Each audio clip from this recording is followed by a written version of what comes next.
शून्य म्हणजे जर काहीच नाहीये, तर काहीच नाही मधून सर्व काही कसं काय जन्माला येतं? झिरो ग्रॅव्हिटी म्हणजे तिच्यावरती कुठल्याही प्रकारचं गुरुत्वीय बल काम करत नाही. जेव्हा तुम्ही सरळ उभे राहता, तुमच्या इंद्रियांवरती या गुरुत्वाकर्षण शक्तीचा कुठलाही भार पडत नाही, त्याच्यामुळे तुम्ही थकत नाही. शून्य म्हणजे काहीच नाही. आम्ही चुकीचं शिकलो, अर्धवट शिकलो. तसं आम्हाला शिकवलं. या परदेशी शास्त्रज्ञांना कधी शून्याचा अर्थ कळलाच नाही. शून्य म्हणजे परिपूर्ण, शून्य म्हणजे संतुलन.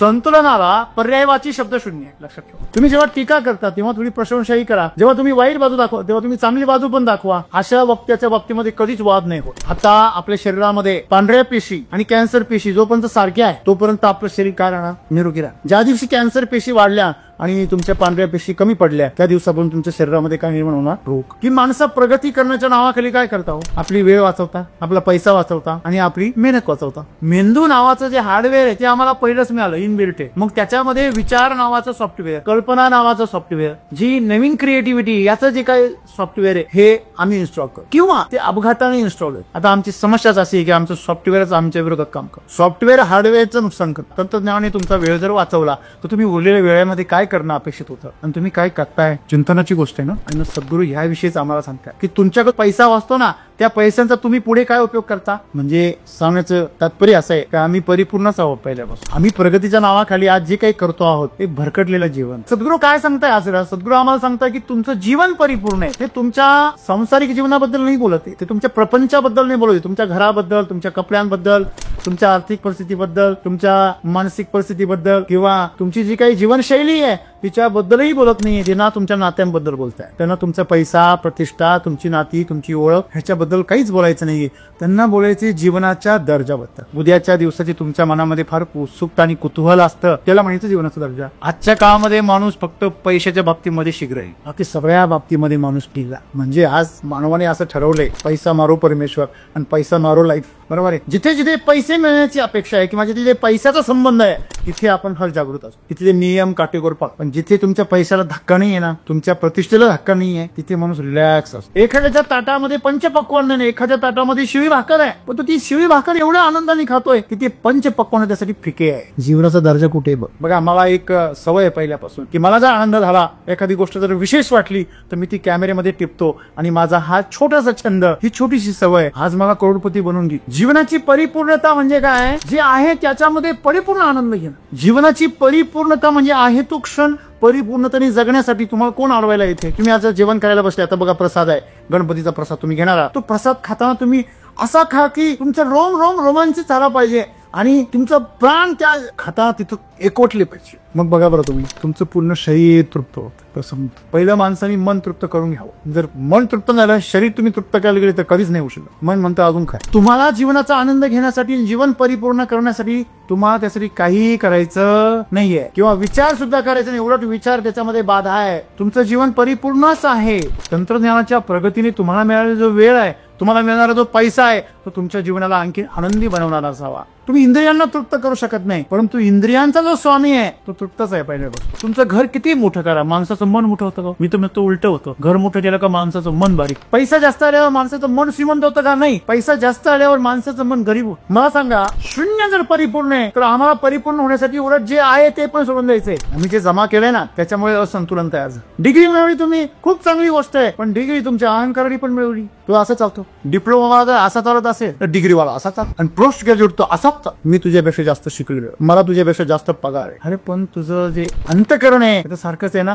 सगळीकडे गणेश एकच आहे, पण कोणी काय आरास करतो, तो कोणी काय करतो, तो कोणी त्याचं रूप काय दाखवतो, तो कोणी काय दाखवतो, हे आमच्या मनाचं प्रक्षेपण आहे. आणि म्हणून सद्गुरू सांगताय की चैतन्याच्या रूपाने, ईश्वरी शक्तीच्या रूपाने गणेश परिपूर्ण आहे. त्यांना रांगवायची काही गरज नाही होईल. त्यांना आरास करायची हे देखावे तुमच्या डोक्यात आहे, कारण तुम्हाला लोक आकर्षित करायचे. पण जीवन जगत असताना तुम्ही त्याला किती आरास करता हा नंतरचा भाग आहे. मग त्याच्यामध्ये जी मूलभूत गोष्ट आहे ती मूलभूत गोष्ट म्हणजे तुमचं जीवन आहे आणि जीवन परिपूर्णच आहे. पहिल्या प्रत्येकाला ते परिपूर्णच मिळालेलं आहे. लहानपणापासून ते मरेपर्यंत तुमच्याकडे परिपूर्ण जीवन आहे. फक्त तुम्हाला ते कळणं गरजेचं आहे. तुमची व्यवस्था आहे. जन्म व्हायच्या अगोदरच तुम्ही जन्माला आले तेव्हा तुमच्या अगोदर दुधाची व्यवस्था केली होती. जेव्हा वासरू जन्माला तर त्याच्या जन्माच्या अगोदर त्या गाईच्या कासेमध्ये दूध उतरलेलं असतं. दात तयार करायच्या अगोदर दाणे तयार करून ठेवले असतात. म्हणजे परमेश्वराने तुम्हाला संघर्ष करण्यासाठी तुमच्यासाठी अपघातच दिले पाहिजे, रोगच दिले पाहिजे. परमेश्वराने तुम्हाला संघर्ष करण्यासाठी मोठमोठ्या अडचणी निर्माण करून दिल्या पाहिजे. तेव्हाच तुम्ही जागी होणार आहे का? माणसं जागी कधी होतं? जेव्हा त्यांच्या जीवाला धोका असतो किंवा त्यांच्या अस्तित्वाला धोका निर्माण होतो तेव्हाच माणसं काय होता? सक्रिय. लोक नेहमी काय करता? जे दिखावा आहे तो प्रत्यक्ष वास्तवात आणण्याचा प्रयत्न करतात. शेवटी दिखावा हा दिखावाच आहे. नाटक हे नाटकच, ते वास्तव नाहीये. जीवन तुम्ही आनंदाने जगलात तरी पण संपणार आहे आणि तुम्ही दुःखाने जगलात तरी पण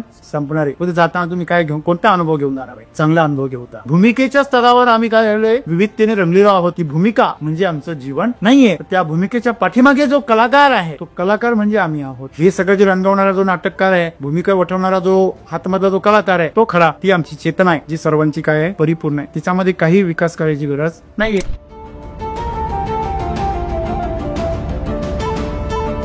जर आपण पूर्ण परिपूर्ण आहोत तर मग असं का म्हटलं जातं की विचार आणि अनुभवही तितकेच महत्वाचे आहे. म्हणजे एकांश आपल्याला पूर्ण बनण्यासाठी सद्गुण म्हणतात की आपल्याला परिपूर्ण होण्यासाठी काहीच करावं लागेल. म्हणजे काय आणि परिपूर्ण जर आपण आहोत तर ते आपण कसं ओळखलं पाहिजे? जर आपण परिपूर्ण आहोत तर मग आपल्याला प्रगती करण्यासाठी किंवा आपलं जीवन अजून उंच करण्यासाठी खूप काही करावं लागतं किंवा आपलं शरीर आणि मन आहे याच्या बाहेर निघण्यासाठी खूप सारा स्ट्रगल करावा लागतो. तुम्ही सांगता की काहीच नाही केलं तर आपण अधोगतीला जातो, म्हणजे खाली जातो. जिथे ज्या रानामध्ये काहीच नाही पेरलेलं आहे तिथे तण उगवणारे हे 100%. तर मग आपण जर काहीच नाही केलं तर मग आपण त्या शरीर आणि मनाच्या बाहेर त्यामधून नाही मुक्त होऊ शकत. सद्गुरू असं सांगताय की परिपूर्ण होण्यासाठी तुम्हाला काहीच करावं लागतं. म्हणजे तुम्ही सांगता की माणूस विचारानुसार बनतो किंवा तयार होतो. जसे विचार असतील तसाच त्याचं भविष्य घडतं किंवा त्याचं जीवन घडतं. परंतु आज सद्गुरू असं म्हणतायत की कोणता विचार करावा लागत नाही. मग विचार केल्याशिवाय तर आपलं जीवन समृद्ध होणार नाही. आपले विचार जर पॉझिटिव्ह असतील तर नक्की चांगलं होईल. पण सद्गुरू आज असं का म्हणतात की कोणताही विचार करायची गरज नाही? सद्गुरू आणि रामसरांनी आज आपल्याला जो कोट दिला त्याच्यावर माझा प्रश्न असा आहे की सर परिपूर्णाची व्याख्या काय आहे? म्हणजे काय असेल तर आपण त्या व्यक्तीला परिपूर्ण म्हणू शकतो. आणि परिपूर्ण होण्यासाठी सद्गुरू आपल्याला सांगताय की काहीच करावं लागत नाही. तर खऱ्या अर्थाने काहीच करावं लागत नाही तर काय करायचंय परिपूर्ण होण्याचे? अनुभव असतील किंवा विचार असतील ह्या सगळ्या गोष्टी गरजेच्या आहे एक परिपूर्ण माणूस घडण्यासाठी. आणि सद्गुरू आज तेच सांगताय की ह्या गोष्टी गरजेच्या नाहीये. तर मग काय गरजेचं आहे आणि परिपूर्ण होण्याची व्याख्या काय? 3 इडियट पिक्चर मध्ये गाणं आहे, कन्फ्युजन हे सोल्युशन का पता नाही. असंच काहीच आज आपल्या सद्गुरूंच्या कोट बद्दल आपल्या सगळ्यांना वाटतंय. आज आपण सद्गुरू असं सांगताय की आपलं जीवन हे परिपूर्ण आहे आणि त्याला परिपूर्ण करण्यासाठी तुम्हाला काहीच करायची गरज नाहीये. ना काही कृती करण्याची गरज आहे, ना काही विचार करण्याची गरज आहे, ना काही साध्य करण्याची गरज आहे, ना विकास करण्याची गरज आहे. तुम्ही आहे तसेच परिपूर्ण आहात असं आम्हाला सांगतात. आज सद्गुरू आम्हाला कोणत्या स्तरावरती सांगताय? सद्गुरू आज शरीराच्या स्तरावर किंवा मनाच्या स्तरावर बोलत नाहीये, ते चेतनेच्या स्तरावर बोलताय. सगळं जग शून्यातून निर्माण झालं याच्याविषयी आता सर्व खगोलशास्त्रज्ञ सहमत व्हायला लागले. म्हणजे आकाशातून सर्व जन्म झालेला आहे सगळ्यांचा. ऊर्जा हीच मास बनत असते. म्हणजे आपण ज्याला निराकार अशा प्रकारची शक्ती म्हणतो तीच शक्ती साकार स्वरूपामध्ये प्रगट. Energy is equal to MC². जो मास आहे, वस्तुमान आहे, त्या वस्तुमानात याचं इक्वेशन हे एनर्जी बरोबर असतं. म्हणजे मास हेच एनर्जी मध्ये कन्वर्ट होतं आणि एनर्जी हीच मास मध्ये कन्वर्ट. ऊर्जा हीच भौतिक प्रकृती निर्माण होते आणि प्रकृती हीच ऊर्जेमध्ये परावर्तित होते. हे एकाच नाण्याच्या 2 बाजू आहे किंवा एकाच वस्तूच्या 2 अवस्था आहे. जसं पाण्याचीच वाफ होते आणि वाफ ह्याचं परत पाणी होतं. आजपर्यंत आम्हाला शून्याची व्याख्या अशी माहिती आहे, शून्य म्हणजे काहीच नाही. मी पण असंच समजायचं. काल परवापर्यंत माझा समज पण असाच होता, शून्य म्हणजे काहीच नाही. मग एकावर एक शून्य ठेवल्यावर 10 कसे काय होतात? एकावर 2 शून्य ठेवल्यावर 100 कसे काय होतं? शून्य म्हणजे जर काहीच नाहीये तर काहीच नाही मधून सर्व काही कसं काय जन्माला येतं? तुम्ही ह्याचा कधी विचार केला का? मला मग पडायचा प्रश्न. काहीच नाहीये त्याच्यातून सर्व काही कसं काय जन्माला येतं? ब्लॅक होल मधून हे ब्रह्मांड, अनेक ब्रह्मांडांची निर्मिती त्या ब्लॅक होल मधून होते. ताऱ्यांची निर्मिती होते. ते तारे त्या ब्लॅक होल मध्ये जाऊन काय होता? नष्ट होता. असं म्हणतात खगोलशास्त्रज्ञ की जेव्हा ही पूर्ण सूर्यमाला तयार झाली किंवा ही आकाशगंगा तयार झाली, तर बघा आकाशगंगा केवढी आहे याची कल्पना आपण करू शकत नाही, कल्पनाच नाही करू शकत. तेव्हा अंदाज वगैरे बांधणे हा आपल्या बुद्धीच्या पलीकडचा विषय. म्हणजे एवढ्या मोठ्या आकाशगंगेचं जेव्हा ब्लॅक होल मधून ज्यावेळेस त्याचं अंकुंचन होतं तेव्हा तो टेनिस बॉल एवढं छोटं. आणि आता पुढे जाऊन तर असं म्हणताय की एक वेळ अशी येते का काहीच नसतं, जिथून प्रकाश सुद्धा बाहेर पडू शकत नाही, अशा प्रकारची एक शक्ती आहे जिला ब्लॅक होल असं म्हणतात. म्हणजे तिथं काहीच नाही आहे का? नाही, आपल्याला असं वाटतं तिथं काहीच नाही. आपल्या इंद्रियांनी आणि आपल्या बुद्धीने आपण त्या गोष्टीचा अंदाज घेऊ शकत नाही, एवढा त्याचा आवाका काय आहे मोठा. बघा, रात्रीच्या वेळी जर एकदम प्रखर प्रकाश जर आपल्या डोळ्यावर पडलं तर दिसायचं काय होतं? अचानक दिसायचं बंद होतं सगळं. आपण म्हणतो माझ्या डोळ्यासमोर काय आली? अंधारी आली. प्रखर प्रकाशामध्ये तुमच्या डोळ्यासमोर अंधारी कशी काय येते? अपूर्ण असताना तुम्ही शून्य कसे होता? एखादा माणूस प्रचंड भुकेलेला आहे, त्याला प्रचंड भूक आहे, एखाद्याचा गळा पण दाबू शकतो, एवढी त्याला भूक लागलेली आहे, आणि त्याला तुम्ही जेवण द्या. जेव्हा त्याचं पोट भरतं तेव्हा त्याच्या आजूबाजूला पंचपक्वान्नाची किती ताटं भरलेले असू दे, त्यासाठी ते शून्य आहे. म्हणजे भूक जेव्हा शून्य होते तेव्हा त्याच्यासाठी हे सगळे भौतिक पदार्थ ह्या जगाचं अस्तित्व काय होतं? निरुपयोगी. शून्य म्हणजे संतुलन आहे, लक्षात ठेवा. हे पहिल्यांदा मला कळलं. शून्य म्हणजे काय आहे? संतुलन आहे. जेव्हा इकडे 500 अधिक आहे, इकडे 500 वजा केले, त्याचं उत्तर काय? दोन्ही बाजूला तुम्ही जर 500 ठेवले, इकडे तराजू आहे, तराजू म्हणजे शून्य आहे. लक्षात ठेवा. तराजूचा जो मध्य आहे ना, तो शून्य आहे. जेव्हा तुम्ही तराजू समोर धरता त्यावेळेस त्याला इकडनं पण काटे असतात, इकडनं पण काटे असतात, सेंटरला काय असतो? शून्य असतो. जेव्हा तुम्ही कंपास हातामध्ये घेता तेव्हा वरती सेंटरला काय असतं? 90 डिग्री, आणि तळाला काय असतो? शून्य. तुम्ही एका बाजूला शून्य असतो, वरती 90 आणि एका साईडला 180 असतो. म्हणजे ज्या वेळेस तुम्ही शून्यापासून सुरुवात करता, दुसऱ्या बाजूला 180 आहे, इकडनं 90 डिग्री, तिकडचे 90 डिग्री, दोन्ही समांतर झाले, म्हणून काय?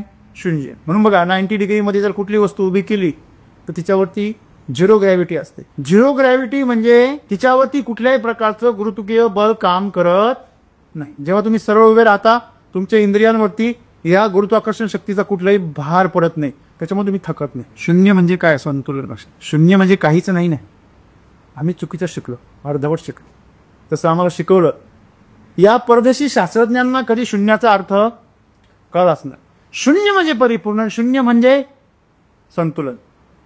संतुलनाला पर्यायवाची शब्द शून्य आहे, लक्षात ठेवा. जेव्हा सुवर्ण तुला केली जाते किंवा जेव्हा तुमची कुठल्याही प्रकारची धान्य तुला केली जाते, आणि तेवढं धान्य किंवा तेवढं सुवर्ण पूर्वीच्या काळी राजे दान करायचे समाजामध्ये. आता काही लोक लाडू तुला करतात, आता आपल्या ऐपतीप्रमाणे जो तो करतो, म्हणजे त्याच्या वजना एवढे लाडू दुसऱ्या पारड्यामध्ये टाकले की वरती काटा काय होतो?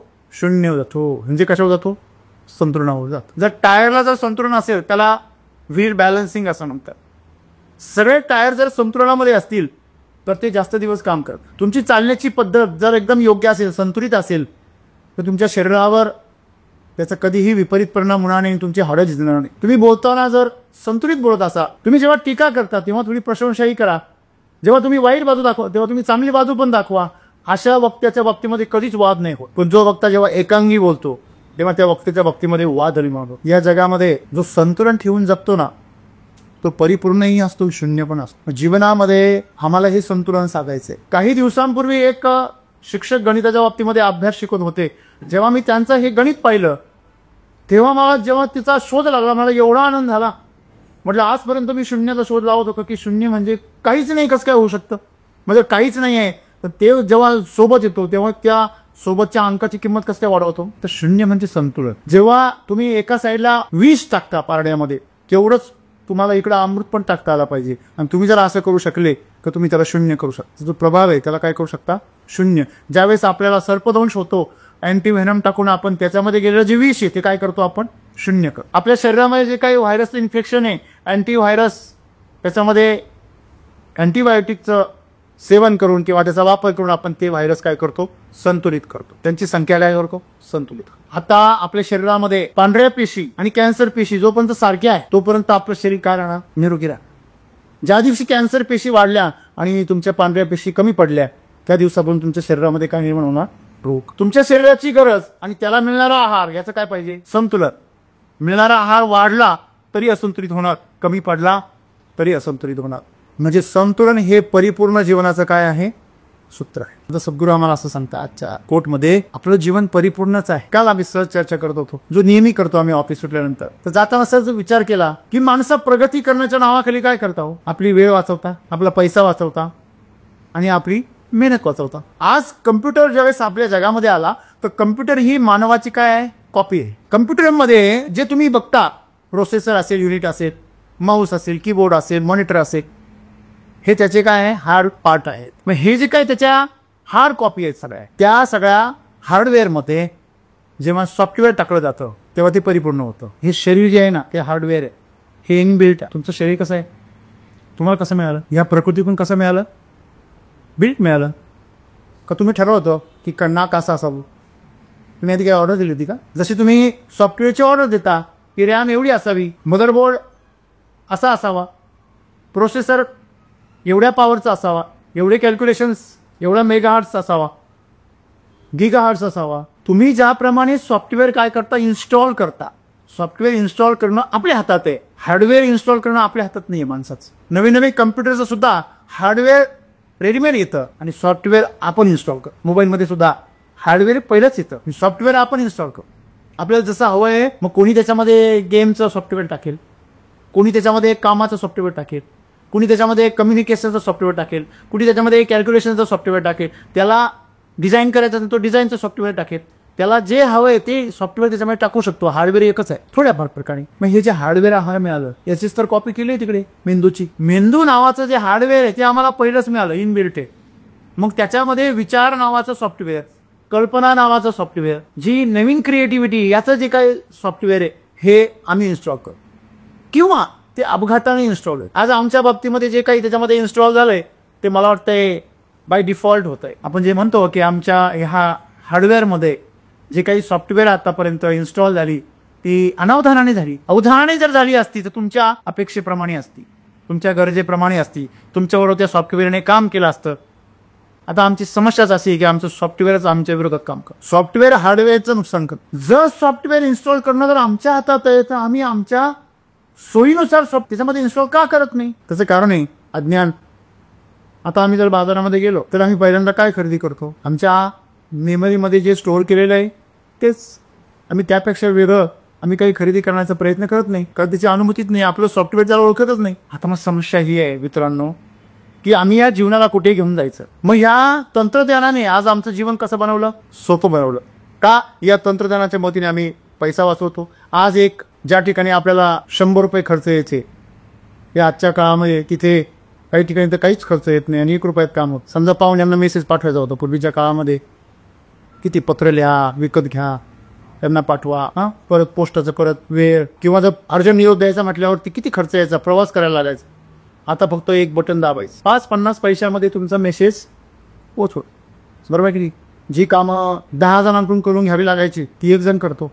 मग 9 जणांचं काम काय झालं आज बघतो ना आपण. आणि कंपन्यांमध्ये या तंत्रज्ञानाने काय केलं?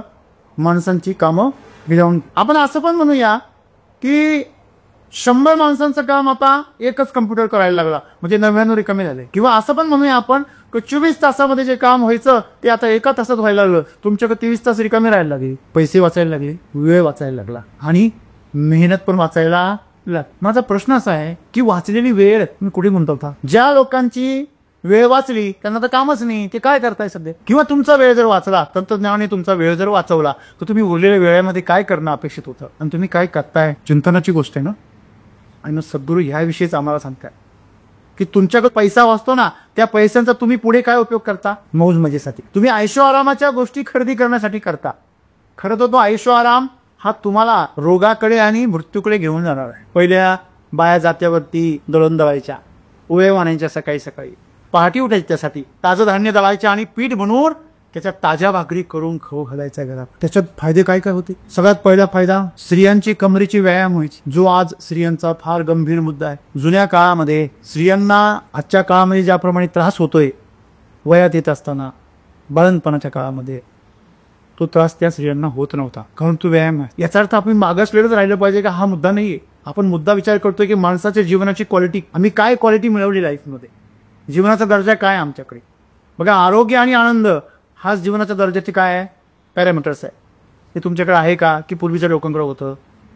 ज्या स्त्रिया जात्यावर जळत होत्या त्यांचं आरोग्य चांगलं होतं की आता जे गिरणीतलं जे पीठ आहे ते खातायत ते निरोगी आहे? जे खाणारे पीठ ते पण रोगट आहे. आज 15-15 दिवस ते आटा पॅक असतो, काही जण तर तिथपर्यंत गेले रेडीमेड आटा. म्हणजे खाणारे आजारी, शिजवणारे पण आजार. पूर्वीच्या काही चूल असायची, निसर्गाच्या सानिध्यामध्ये असायची, जेवढं जाळायचे त्याच्यापेक्षा दुप्पट ते उगवायचे, जपायचे, जतन करायचे. आता जतन करायलाच काही नाही. म्हणजे आपण जर पाहिलं तर आता पुन्हा आपण हॉटेलामध्ये हे बोर्ड वाचतो, चुलीवरची भाकरी. लोक शहर सोडून ट्रॅफिकमधून पुढे जाता ते जेवण करण्यास. मग परत चुलीकडे का आलो आम्ही? परत मातीच्या भांड्यांकडे काय येऊ राहिलो आम्ही? परत फ्रीजपासून लांब का जायला राहिलो? परत आम्ही असं का म्हणतो देशी घाण्याचं तेल खा, रिफाईन खाऊ नका? म्हणजे सांगण्याचं तात्पर्य असं आहे की आम्ही परिपूर्णच आहोत पहिल्यापासून. आम्ही प्रगतीच्या नावाखाली आज जे काही करतो आहोत एक भरकटलेलं जीवन, एक आसुसलेलं आणि दुसऱ्याचं काहीतरी अंधानुकरण करणारं असा प्रकारचं जीवन. खरं तर आमच्यावरती इंग्रजांनी राज्य नाही केलं तर आमच्या मतीवर राज्य केलं. भारत सोने की चिडिया था असं म्हणतात, बरोबर आहे ना? त्याचं रक्षण आम्हाला करता नाही आलं, म्हणून आज आम्हाला पुन्हा विकास करण्याची काय पडते गरज. आता राहिला प्रश्न सद्गुरूंचा. सद्गुरू काय सांगताय आज? सद्गुरू आम्हाला सांगताय की तुमचं जीवन परिपूर्ण आहे. ते तुमच्या सांसारिक जीवनाबद्दल नाही बोलत आहे, ते तुमच्या प्रपंचाबद्दल नाही बोलत आहे, तुमच्या घराबद्दल, तुमच्या कपड्यांबद्दल, तुमच्या आर्थिक परिस्थितीबद्दल, तुमच्या मानसिक परिस्थितीबद्दल किंवा तुमची जी काही जीवनशैली आहे तिच्याबद्दलही बोलत नाहीये. ते ना तुमच्या नात्यांबद्दल बोलताय, त्यांना तुमचा पैसा, प्रतिष्ठा, तुमची नाती, तुमची ओळख ह्याच्याबद्दल काहीच बोलायचं नाहीये. त्यांना बोलायचे जीवनाच्या दर्जाबद्दल. जीवनाचा दर्जा म्हणजे काय हो? सकाळी आम्हाला उठावं लागत नाही, हा जीवनाचा दर्जा आहे. तुम्हाला बूट बनवावं लागत नाही. एखाद्या जिज्ञासू लहान मुलाप्रमाणे उत्सुक असलेल्या, जगण्यासाठी खूप उत्सुक असलेल्या मुलाप्रमाणे तुमच्या जीवनामध्ये प्रचंड मोठा उत्सव आहे हे समजून तुम्ही स्वतःहून सकाळी काय होता या दिवसाचा आनंद घेण्यासाठी आसुसलेले असता आणि तुम्ही स्वतःहून उठता. तुम्हाला रात्री झोपताना सकाळी उठण्याची काय असते? प्रचंड इच्छाशक्ती असतं. उद्याच्या दिवसाची तुमच्या मनामध्ये फार उत्सुकता आणि कुतूहल असतं. त्याला म्हणायचं जीवनाचा दर्जा. तुम्ही जेव्हा बाहेर फिरायला जाता, मैदानावर जाता, तेव्हा तुमच्या आतमध्ये एक लहान मुलं असतं जे सतत उत्साही असतं आणि त्याला काय करावं नाही, काही नाही असं होतं. त्याला शांत बसवत नाही. आपण लहान मुलं दे शांत बस ना, ते सारखं वळवळ करत असतं. त्याला त्यातली ऊर्जा त्याला काय करत नाही, शांत बसू दे. आम्हाला प्रश्न पडतो आमच्यामध्ये ती नक्की आहे की नाही, कारण आमची बऱ्यापैकी ढकलगाडी झालेली आहे. म्हणजे आम्हाला कुठे गेल्यावर उत्साह वाटतो जरा थोडंसं विचारा. आम्हाला फक्त एकाच ठिकाणी गेलो उत्साह वाटतो, बेडवर पडल्या तेवढे एक गोष्टीमध्ये आम्ही खूप एक्साइटेड असतो.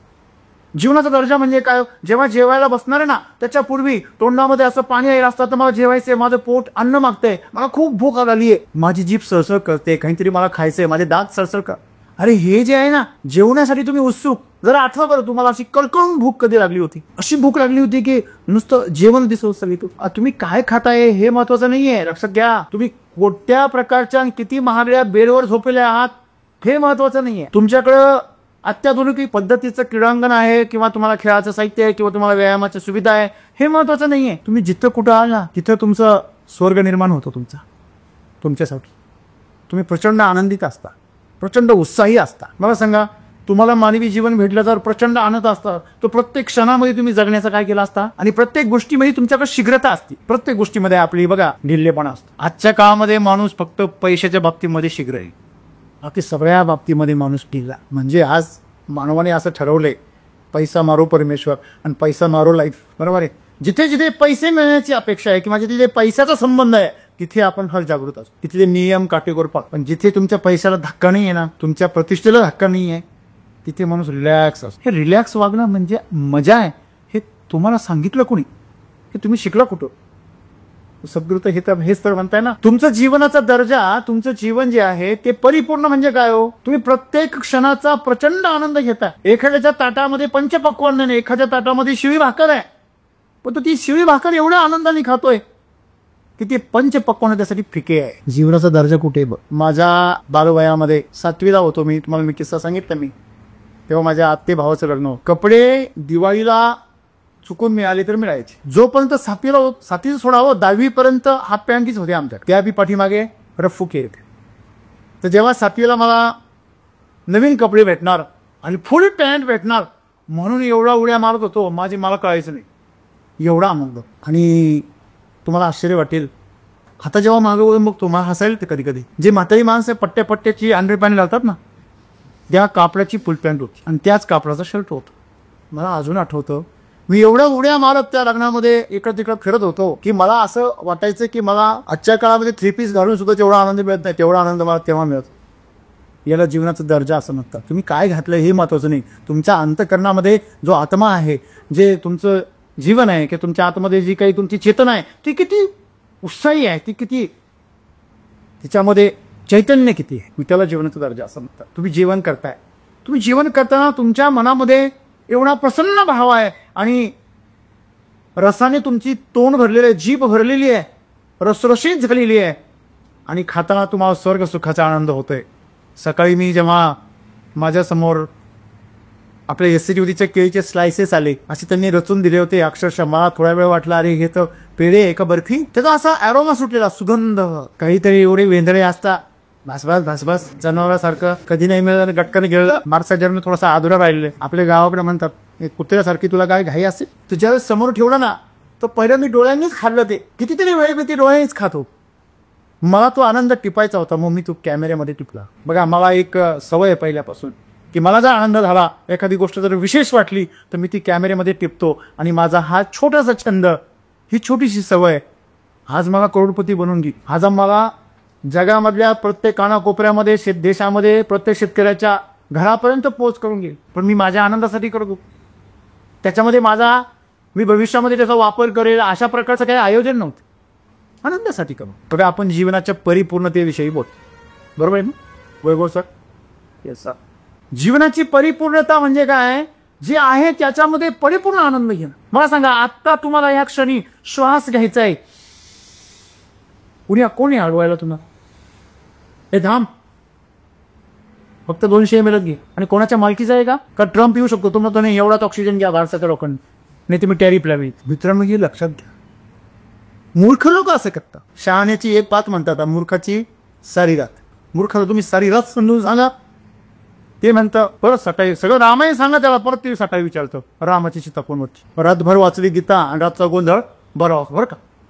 काय वाचली? गीता वाचली. गीता महान ग्रंथ आहे, ज्या ग्रंथाने हिंदू धर्माचा पाया रचलाय, हिंदू संस्कृतीचा पाया रचलाय. सर्वश्रेष्ठ अशा प्रकारची संस्कृती ज्यांनी निर्माण केली, तो ग्रंथ वाचला रातभर. आणि ज्यांनी ऐकला ना, तो म्हणतो रातचा गोंधळ भारी होता. तो का गोंधळ होता का? गीता वाचली बाबा. म्हणून म्हणतात, शहाण्याला एक बात, मूर्खाला सारी रात समजून सांगा. मूर्खाच्या लक्षात येत नाही. असं मूर्ख आम्ही स्वतः बनवलंय. आम्हाला जीवनाचा दर्जाच कळत नाही. जीवनाची परिपूर्णता म्हणजे आहे तो क्षण परिपूर्णतेने जगण्यासाठी तुम्हाला कोण अडवायला येते? तुम्ही आज जेवण करायला बसले, आता बघा प्रसाद आहे, गणपतीचा प्रसाद तुम्ही घेणार आहात. तो प्रसाद खाताना तुम्ही असा खा की तुमचं रोमांचित झाला पाहिजे आणि तुमचं प्राण त्या खाता तिथं एकवटले पाहिजे. मग बघा बरं, तुम्ही तुमचं पूर्ण शरीर तृप्त होतं. तसं ही परिपूर्णता त्या दिवशी. जीवनामध्ये परिपूर्णता जर करायची असेल ना तुम्हाला, मग मी तुम्हाला सांगितलं ना, ज्यावेळेस ती केळी माझ्या समोर आली, मग तिचं सुगंध ते सगळं घेतलं आणि बराच वेळ त्याच्याकडे बघत बसलो. एवढं मन तृप्त झालं. पहिलं माणसाने मन तृप्त करून घ्यावं. जर मन तृप्त झालं, शरीर तुम्ही तृप्त करायला गेले तर कधीच नाही होऊ शकत. मन म्हणतं अजून काय बरं लक्षामध्ये. आणि म्हणून सगळे आम्हाला सांगता मित्रांनो, तुम्हाला जीवनाचा आनंद घेण्यासाठी, जीवन परिपूर्ण करण्यासाठी तुम्हाला त्यासाठी काहीही करायचं नाहीये किंवा विचार सुद्धा करायचा नाही. उलट विचार त्याच्यामध्ये बाधा आहे. तुमचं जीवन परिपूर्णच आहे. आनंद घेण्यामध्ये विचार काय आहे? बाधा आहे. प्रसाद खाऊ राहिला काही बेसळतं नसतं. विचार जे आहे ते आमच्या जीवनामध्ये फार मोठा काय आहे? अडथळा. म्हणजे आम्ही प्रगती जी केली, तंत्रज्ञानाच्या मदतीने आम्ही जी प्रगती करतो, त्याविषयी कुठल्या प्रकारचा आक्षेप नाहीये. परंतु त्या तंत्रज्ञानाच्या प्रगतीने तुम्हाला मिळालेला जो वेळ आहे, तुम्हाला मिळणारा जो पैसा आहे, तो तुमच्या जीवनाला आणखीन आनंदी बनवणारा असावा. ते तुमच्या जीवनाला आणखीन हापापलेला बनवणारा नसावा. हाव म्हणतो आपण त्याला. हाव म्हणजे काय? हाव म्हणजे काय? वासना. अग्निकुंडामध्ये तुम्ही किती पण आहुती टाका, उलट तुम्ही जेवढी आहुती टाकाल तेवढा तो अग्नी काय होतो? भडकतो ना. तशी वासना आहे. म्हणून तिला वासनेला दुष्पूर असं म्हटलेलं आहे. ती कधीच तृप्त नाही. पण तुम्ही तृप्त करायला ती भडकते. तुम्ही ह्या वासना कधी तृप्तच करू शकत नाही. तिला हाव असं म्हणते. तुम्ही इंद्रियांना तृप्त करू शकत नाही, परंतु इंद्रियांचा जो स्वामी आहे तो तृप्तच आहे पहिल्यापासून. फक्त समस्या ही आहे की आम्ही इंद्रियांच्या स्तरावरती त्यांना तृप्त करायचा प्रयत्न. म्हणून त्याला जी गरज आहे ना, एवढा संतुलित तुम्ही जर भोग घेतला तर तुम्हाला कुठल्याही प्रकारचं परिपूर्णता आणण्याची गरज नाहीये. मग आम्ही सक्रिय राहायचं की नाही राहायचं? पूर्वीच्या काळी साधू संत निघून जायचे, संसार सोडून निघून जायचे, जग सोडून निघून जायचे, गाव सोडून निघून जायचे. का बरं? कारण त्यांना माहिती आहे जे मिळवायचं आहे ते मिळालेलंच आहे. आपण सध्या ते मिळवण्याचा प्रयत्न करतोय. हे सगळं कधी ना कधी आमच्याकडून हिसकावून घेतलं जाणार आहे. हे सगळं जे आज आम्ही ज्याच्यासाठी हापापलेलो आहोत, ज्याला विकास समजतो, त्याच्यासाठी धावपळ करतो, हे सगळं तुमच्याकडनं हिसकावून घेतलं जाणार आहे. पण जे तुमचं स्वतःचं आहे ते तुमच्याकडनं कधी हिसकावून घेतलं जाऊ शकत नाही. ते पहिल्यापासून जसं आहे तसंच आहे, त्याच्यात काही बदल नाही. मला सांगा, तुमचं घर किती मोठं करा, माणसाचं मन मोठं होतं का? मी तर म्हणतो उलटं होतं. घर मोठं केलं का माणसाचं मन बारीक. पैसा जास्त आल्यावर माणसाचं मन श्रीमंत होतं का? नाही. पैसा जास्त आल्यावर माणसाचं मन गरीब संपतो का काय? आणि तो माझ्या एवढा श्रीमंत झाला मग तो प्रश्न तयार होईल. म्हणून एक लक्षात ठेवा, सांसारिक जीवनामध्ये तुम्हाला असं वाटतं की विकासाची गरज आहे, पुढे जायची, अजून तुमचं संचय करण्याची गरज आहे, मोठं करण्याची गरज आहे, परंतु आंतरिक जीवनामध्ये आपण सर्वजण समान आहोत. बघा, ज्यावेळेस भगवान श्रीकृष्णाने काला करायचा तो, तेव्हा सगळ्यांचं जेवण वेगवेगळं असायचं, सगळ्यांची निहारी वेगळी असायची. आपण त्याला टिफिन म्हणतो आता, आहे का नाही? त्यावेळेस ती निहारी यायची, तो सगळ्यांची निहारी एकत्र करायचा आणि त्याला काला म्हणायचा, तो काला. तसा आपण सर्वांची चेतना एकच आहे, पण शरीर वेगळं आहे. म्हणून चेतनेच्या स्तरावर आपण सर्वांनी एकमेकाला जर ओळखलं आणि त्या स्तरावर जर आम्ही एकमेकाच्या सोबतीने निरीक्षण केलं तर आम्ही परिपूर्णच होतो. मला सांगा, शून्य जर परिपूर्ण आहे तर आम्हाला परिपूर्ण होण्यासाठी उलट जे आहे ते पण सोडून द्यायचंय. आम्ही जे जमा केलंय ना त्याच्यामुळे असंतुलन तयार झालं. डिग्री मिळवली तुम्ही, खूप चांगली गोष्ट आहे, पण डिग्री तुमच्या अहंकाराने पण मिळवली. तो असं चालतो. डिप्लोमा जर असा चालत असेल तर डिग्रीवाला असा चालतो, आणि पोस्ट ग्रॅज्युएट तो असाच. मी तुझ्यापेक्षा जास्त शिकलेलो, मला तुझ्यापेक्षा जास्त पगार आहे. अरे पण तुझं जे अंतःकरण आहे ते तर सारखंच आहे ना. ते जर वेगळं असेल आणि ते जर प्रभावित होत असेल, मला सांगा, तुम्हाला सोनं मिळालंय, सोनं असं एकदम शुद्ध सोन्याचा तुमच्याकडे अलंकार आहे आणि तुम्ही त्याला पॉलिश करू राहिले, तुम्ही त्याला रंग देऊ राहिलो. आता आमच्या घरामध्ये आताच एक नवीन सोफा आला, एवढं सुंदर, म्हणजे डिझाईन करता, रंग कोणता, टेक्स्चर कसं काय वगैरे, घरामध्ये सूट वगैरे सगळं चेक केलं. आणि आता काय म्हणे त्याला कव्हर घालायचं नाही का, आणि का ते खराब होतो. म्हणजे तुम्ही शर्ट घालायचा आणि त्याच्यावरती परत एक कोट घालायचा का, तो शर्ट खराब होऊ नये म्हणून. आणि शर्ट 2 तास निवडीत होता दुकानामध्ये. आता तुझं जर वरून कोट घातला, तो शर्ट तर दिसणारच नाहीये, किंवा त्याच्यावरून सनकोट घालायचा आहे, तो एवढा आटापिटा करून का निवडला? आमचं जीवन आतमध्ये सुंदरच आहे, आम्ही त्याच्यावरती कव्हर घालतो का, खराब होईल म्हणून. ते कसं काय खराब होईल? अग्नी कधी खराब होईल का हो? पाणी कधी खराब होतं का? ती त्याच्यामध्ये अशुद्धी मिसळतात, ती स्वतः कधी खराब नाही होत. पंचमहाभूत कधी दूषित होतं. तेव्हा आपण हे लक्षात ठेवलं पाहिजे की आज मनुष्य जो भरकटलेला आहे, त्या भरकटलेल्या मनुष्याला जो हपापलेला आहे, जो काही ना काही मिळवण्यासाठी आता जीवाचं रान करतोय, आपली तत्व, आपली नीती आणि आपलं चारित्र्य जो ढाबावर लावतोय, त्यांसाठी सद्गुरू असं सांगताय, तुम्ही जे काही सध्या तुमचं चाललेलं आहे, तुम्ही जे विचार करून स्वतःला खूप हुशार करण्याचा प्रयत्न करताय, हे पांडित्य, हे संपत्ती, हा प्रपंच, हा देखावा, हे समर्थन, हे फॉलोअर्स, हे सगळं काय आहे? व्हर्च्युअल लाईफ आहे, दिखावा आहे. फक्त काय सजावट आहे. आपण म्हणतो जे पिंडी ते ब्रह्मांडी, बरोबर आहे ना? जे ह्या पिंडामध्ये आहे तेच पूर्ण ब्रह्मांडामध्ये व्यापलेलं आहे. सगळ्या देशामध्ये, जिथं जिथं जगामध्ये, अमेरिकेमध्ये, इंग्लंडमध्ये, ऑस्ट्रेलियामध्ये, जिथं जिथं गणपतीची स्थापना झाली, ते गणपती बाप्पा चैतन्य रूपाने एकच आहे का? असं आहे, इथे शंकर पार्वतीचे, तिकडे विष्णू भगवान, तिकडे येशूचे, तिकडे अल्लाचे, असं आहे का? सगळीकडे गणेश एकच आहे.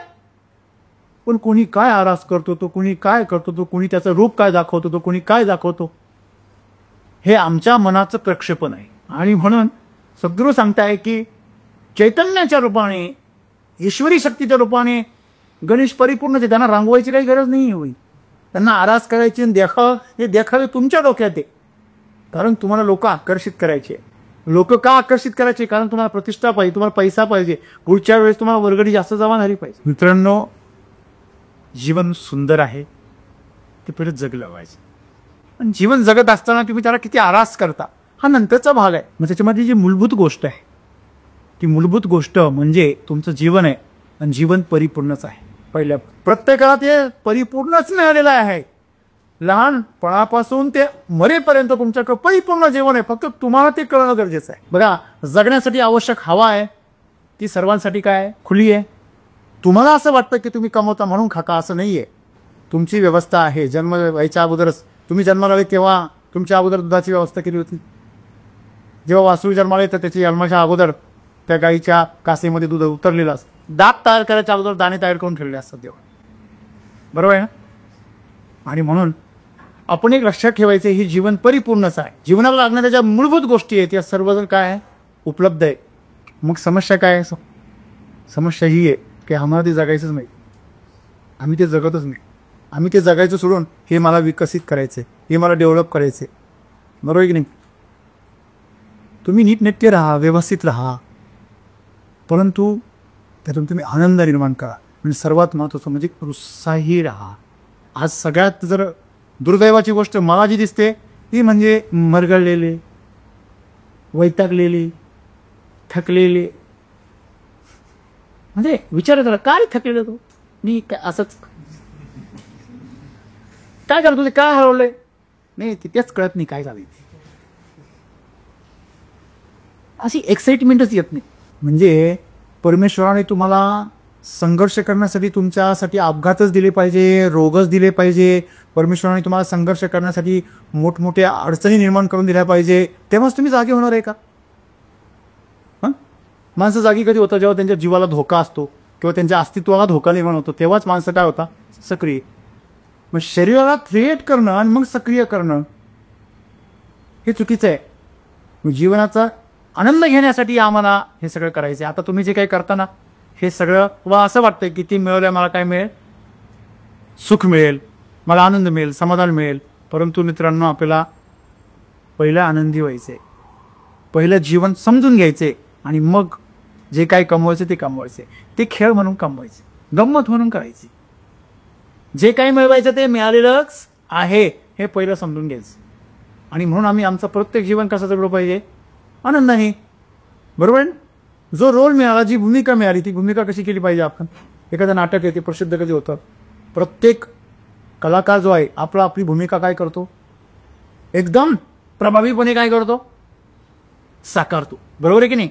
तसं या जीवनाच्या पटावर आम्हाला भूमिका मिळालेल्या आहे, त्या भूमिका आम्हाला सक्रियपणे काय करायचे आहे? साकारायचे आहे. परंतु त्याच्यावर तुमच्या जीवनाचा दर्जा अवलंबून नाही, हे लक्षात ठेवा.